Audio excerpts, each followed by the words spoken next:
In the summer of 1982, the Spanish national team, proudly known as La Furia Roja, the Red Fury, carried the immense burden of expectations from millions of home fans. Under the guidance of coach José Santamaría, they possessed a generation of talented players, a blend of the steel of Real Madrid, the flair of Barcelona, and the indomitable spirit of the Basque sons of Real Sociedad. Although their journey in that tournament did not end with the prestigious gold trophy, but rather with a disappointing finish in the second group stage, the image of those young men remains etched in the minds of fans. They were pioneers, the ones who laid the foundation for a modern and free-spirited Spain. Over 40 years have passed, and those youthful, passionate men are now gray-haired old men, each with their own destiny. Some have become legends on the coaching bench, some live in seclusion, and sadly, some stars have faded away prematurely, their lives unfinished. Let's pause to listen to their life stories. Luis Arconada, the proud El Pulpo, the lonely yet indomitable goalkeeper in La Roja's story. At 27, Arconada is not just a goalkeeper, but also an almost religious symbol for the people of the Basque country, and the #1 hope in goal for Spain. With lightning-fast reflexes and a courageous playing style, he is nicknamed El Pulpo, the octopus. At the 1982 World Cup, Arconada was the most steadfast figure, playing the full 450 minutes without wavering. His image with his white socks pulled up over his black shorts became a classic fashion statement, a symbol of individuality, personality, and the solitary hero in goal. After the tournament on home soil, Arconada's career remained closely tied to Real Sociedad, where he was a great one-club man. Despite making a disastrous mistake in the 1984 Euro final against France, he remained a living legend in his hometown of San Sebastian. Arconada retired from football in 1989 and chose a life completely away from the spotlight. He didn't coach, didn't appear on television as a commentator, but instead focused on managing his own business and enjoying a peaceful life with his family. He protected his privacy so well that he was rarely seen in public.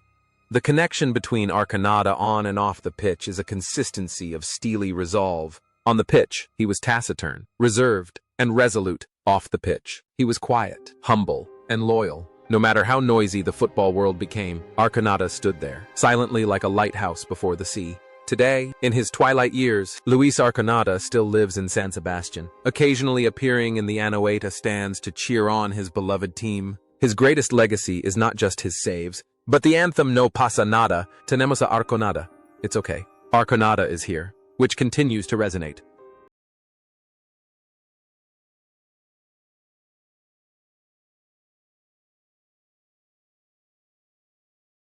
José Antonio Camacho, the fiery heart of a fighter, who ignites every left-back's flank with every run. If Arconada embodies composure, then Camacho, at 27, is the incinerate of every opponent. Playing at left-back, he is the embodiment of the Gara spirit, fighting to the death, never giving up for a single breath. At the 1982 World Cup, Camacho ran like a tireless machine, ready to charge into any hotspot. His sweat-drenched shirt and flushed face, a testament to his relentless effort, became a symbol of the dedication of the Spanish national team that year. Camacho's career after 1982 continued to flourish brilliantly with Real Madrid, winning numerous La Liga and UEFA Cup titles. But the biggest turning point came after he retired. Camacho became a charismatic coach. He led the Spanish national team to a strong performance at the 2002 World Cup, then ventured to Portugal to manage Benfica, and even as far as China. The image of Camacho on the sidelines, sweating, gesticulating, and shouting with fiery passion, is just as intense as when he was a player on the pitch. Off the field, he is a straightforward, honest man who never hides his emotions. There seems to be no gap between Camacho as a player and Camacho in everyday life. He lives and breathes football with the utmost intensity. Whether successful or unsuccessful, he always faces it with the head held high of a fighter. Today, Camacho frequently appears as a television commentator. His hoarse, fiery voice and sharp analysis still allow fans to feel the undiminished passion in the heart of this veteran.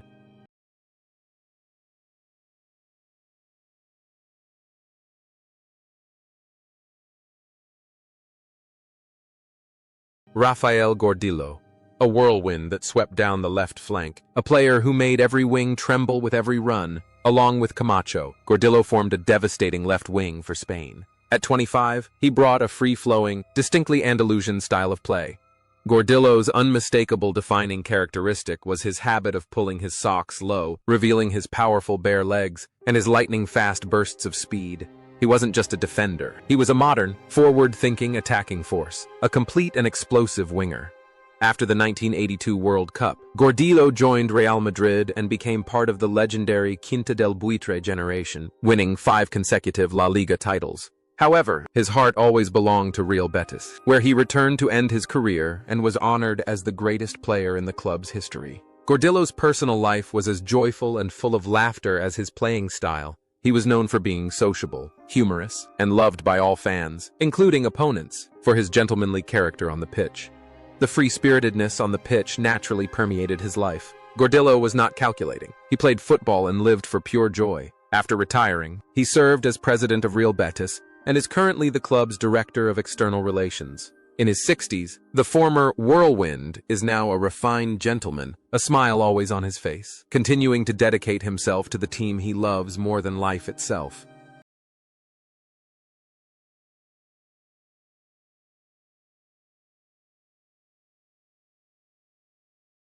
Miguel Ángel Alonso, Perico, who left a lasting legacy, as enduring as the quiet heartbeat of the midfield. At the heart of Spain's midfield that year, Alonso, 29 years old, was the lungs of the team, tirelessly running to recover the ball and initiate attacks. With his diligence, discipline, and sharp tactical vision, he became the springboard that helped attacking stars shine. Perico was a quiet but irreplaceable player, a hidden hero in a team full of big names.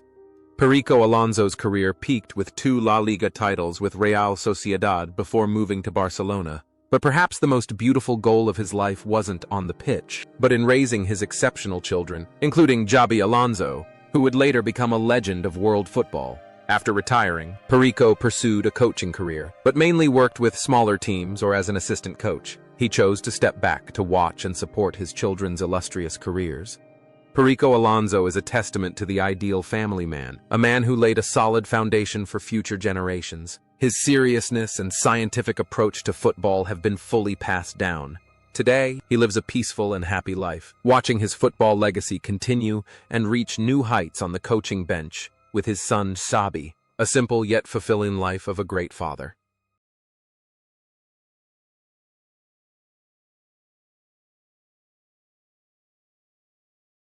Juanito, the explosive genius and tragic figure of the legendary number 7, who captivated all eyes with every touch of the ball. Mentioning Spain 1982 without including Juan Gómez González or Juanito would be a huge oversight.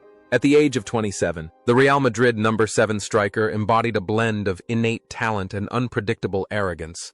With his dazzling technique and mesmerizing right foot, Juanito could electrify the stadium with spectacular goals, but he could also easily lose his composure in heated moments leading to red cards. He was El Genio, the most beloved but also the most controversial player. His goal against Yugoslavia in that tournament was a prime example of Juanito's brilliance.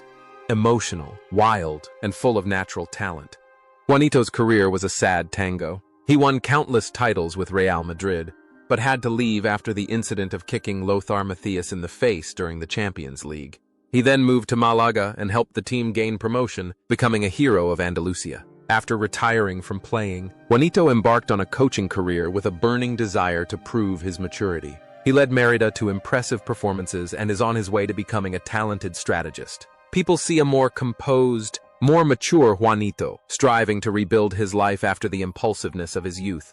However, cruel fate did not allow him to complete that path. On the night of April 2, 1992, after attending a Real Madrid match at the Bernabeu, on his way back to Mérida, Juanito's car was involved in a horrific accident with a truck. Juanito died instantly while sleeping in the passenger seat. At the age of 37, his sudden death shocked all of Spain. To this day, at the Bernabeu, every 7th minute of a match, the fans chant Illa, Illa, Illa, Juanito Maravilla, Magnificent Juanito, in his memory.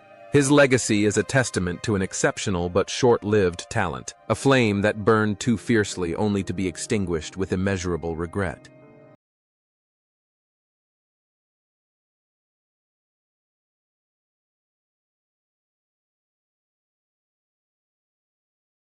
Queenie, the magician of the penalty box and the man who rewrote his own destiny. One of the names that evoked the most emotion in Spain's attack that year was Enrique Castro González, or Queenie. At the age of 32, he entered the 1982 World Cup as a seasoned veteran and a renowned penalty box assassin, a five-time winner of the Pichichi Award, the top scorer in La Liga. But what earned Queenie the world's admiration wasn't just his goals, but his extraordinary resilience. Just a year before the tournament, he was kidnapped and held captive for 25 days in an event that shocked the world. Yet Queenie returned stronger, more determined, and continued scoring as if no tragedy had ever brought him down. After the World Cup, Queenie continued playing for Barcelona before returning to his former club, Sporting Gijón, before retiring at the age of 38. His life was a series of days dedicated to football. Serving as a brand ambassador for Sporting Gijón, Queenie was loved for his gentle, kind, and forgiving nature. He even forgave those who had kidnapped him. He was a symbol of kindness in the calculating world of football, a wizard, El Brujo, who not only possessed magic on the pitch but also the magic to win people's hearts with his warm smile. It seemed that after the horrific storms of the past, Queenie would enjoy a peaceful old age. However, one evening in February 2018, while walking near his home in Gijón, Queenie suddenly passed away from a heart attack at the age of 68. His death left an immeasurable sadness for Spanish football. Sporting Gijón's El Molinón Stadium was subsequently renamed El Molinón Enrique Castro Queenie in honor of their most outstanding son.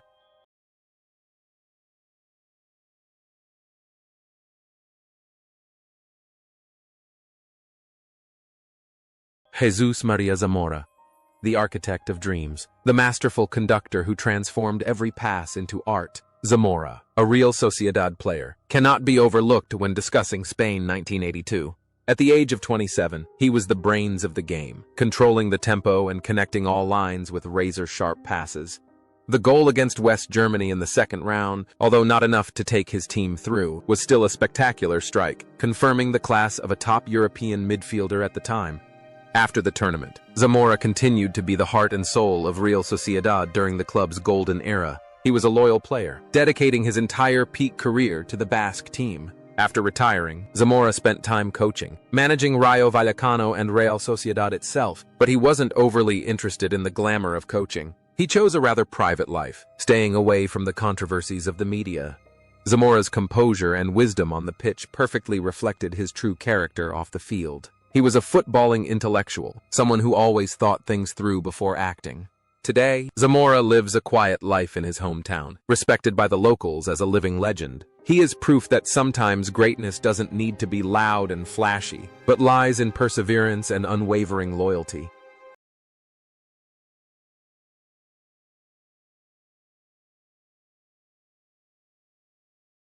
Santillana, the Falcon, with the ability to hover in the air, the man who made aerial duels his trademark. Carlos Alonso González, or Santillana, at the 1982 World Cup. Despite only playing 2 matches and not scoring a goal, at the age of 29, he was already a living legend of Real Madrid.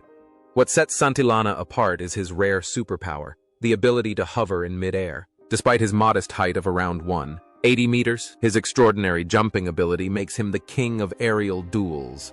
With each jump, time seems to stop, and Santillana hangs suspended, waiting for the ball to arrive, ready to strike the net, leaving even the tallest defenders helpless. Leaving the summer of 1982, Santillana continued to dedicate himself to Real Madrid until 1988, winning a total of 9 La Liga titles. Interestingly, immediately after retiring from playing, Santillana chose a completely different path from most of his colleagues. He didn't become a coach, but instead ventured into business. He became a high-level representative for the sports brand Reebok in Spain, using his intelligence and reputation to conquer the business world. Santillana's transformation from a formidable striker to a refined businessman is a testament to his adaptability. On the field, he knew how to position himself perfectly to score, and off the field, he knew how to seize the right moment to change his status. Today, Santillana lives a comfortable and discreet life in Madrid. He occasionally appears in the media, not to analyze tactics, but as a historical witness, a successful gentleman who maintains the integrity of a great star, who appreciates his own worth beyond the spotlight.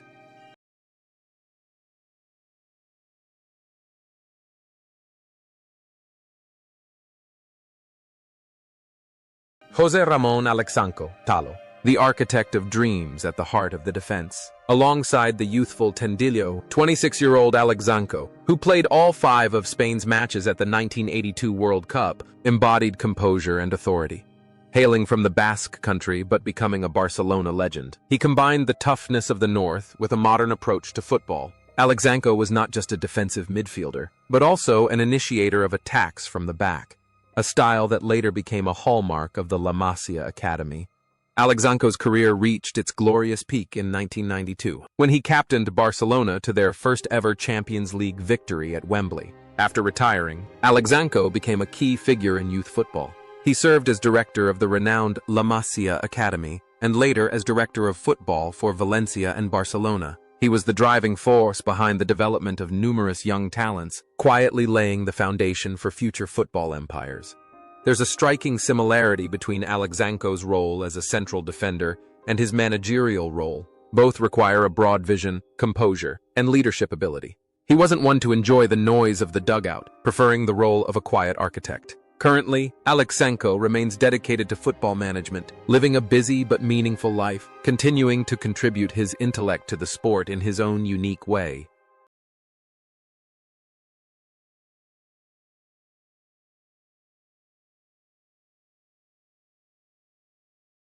Roberto Lopez Ufarte, the little devil, with an artistic smile, who turned every dribble into a performance. With Moroccan ancestry, Ufarte was an artistic touch in the 1982 Spain team. At the age of 24, the Real Sociedad left winger was nicknamed Le Petit Diable, the Little Devil. With his cunning left foot and dazzling dribbling skills, he scored the opening goal for Spain in the tournament. Ufarte doesn't play with brute strength, but with skill, cunning, and inspiration, becoming a nightmare for every fullback. After achieving glory with Real Sociedad, winning La Liga twice, and the Copa del Rey with Atletico Madrid, Ufarte retired and continued his involvement in football as a coach. However, what people remember most about him is his cheerful and optimistic personality. He is one of the rare players who was loved by most opposing fans thanks to his beautiful playing style and gentle character. In real life, Ufarte is a family and community man. He regularly participates in charity matches and social activities in San Sebastian. Without grand pronouncements or ambitions for power, Ufarte is content with his role as an inspiration to the younger generation. At 60 years old, the little devil of yesteryear still maintains his agility and radiant smile, living a peaceful life by the sea, where he is still considered one of the greatest artists of Basque football.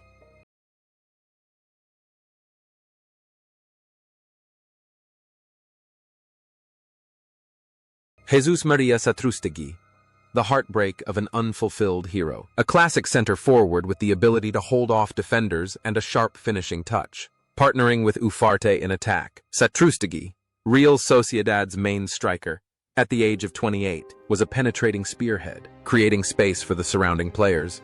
The chemistry between him, Zamora, and Ufarte was key to the club's success and the hope of the Spanish national team at the 1982 World Cup. Although the team's fate was not entirely sealed. However, fate was cruel to Satrústegui. Just a few months after the World Cup, in November 1982, a horrific knee injury, torn anterior cruciate ligament and meniscus, in a match against Real Zaragoza completely destroyed his peak career. Despite his efforts to return after nearly 2 years of treatment, he never regained his former form and had to retire early in 1986. It was a great tragedy, when a killer at the peak of his career was stripped of his weapon. Leaving the football pitch in tears, Satrústegui found peace in a completely different place, the vineyards. He returned to his hometown, away from the noise of football, and focused on his wine business. The tranquility of the vineyards healed the wounds of the former warrior. Today, Satrústegui lives a secluded life, rarely appearing in the media. He finds joy in simple labor, proving that when one door closes, another always opens, provided one is brave enough to overcome the pain.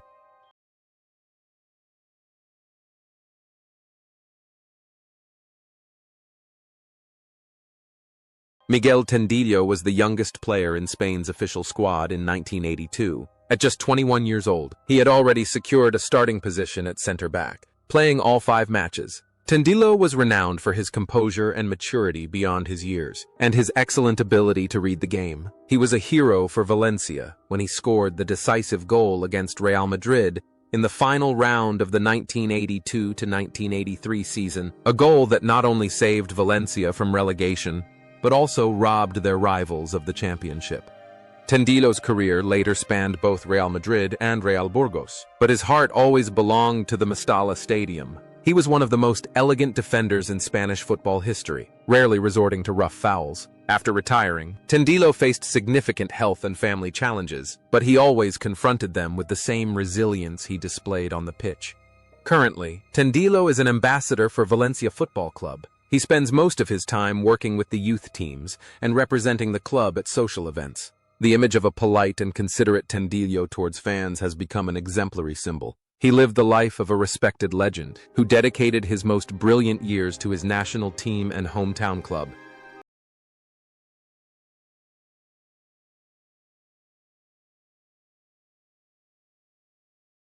Enrique Saura, the humble captain of Castellón, who etched his name into history with a decisive moment. At 27, Saura, the captain of Valencia, was a versatile player, capable of playing well both as a midfielder and a withdrawn forward. He didn't possess the exceptional technique of Ufarte or the strength of Satrústegui, but his passionate heart and boundless diligence helped him shine. The decisive goal that helped Spain defeat Yugoslavia 2-1 in the group stage of the 1982 World Cup was the most glorious moment of his career, making Saura an unforgettable part of his country's football history. But what's most admirable about Saura is how he faced life after football. Unlike many stars who choose to stay in big cities, Saura decided to return to his hometown of Onda, a small town in the province of Castellón. He completely withdrew from the world of professional football to take over his family's ceramics business, a traditional craft of the region. He turned down many coaching offers just to be close to his family and neighbors. Saura embodies astonishing simplicity. The former national team captain is now seen as a friendly pottery shop owner, readily chatting with customers about everything except football, unless they ask. At 70, Saura enjoys the simple pleasures of old age and absolute peace. For him, past glory is a beautiful memory, but his present life with his wife, children, and neighbors is what truly matters. A perfect ending for the quiet hero of yesteryear.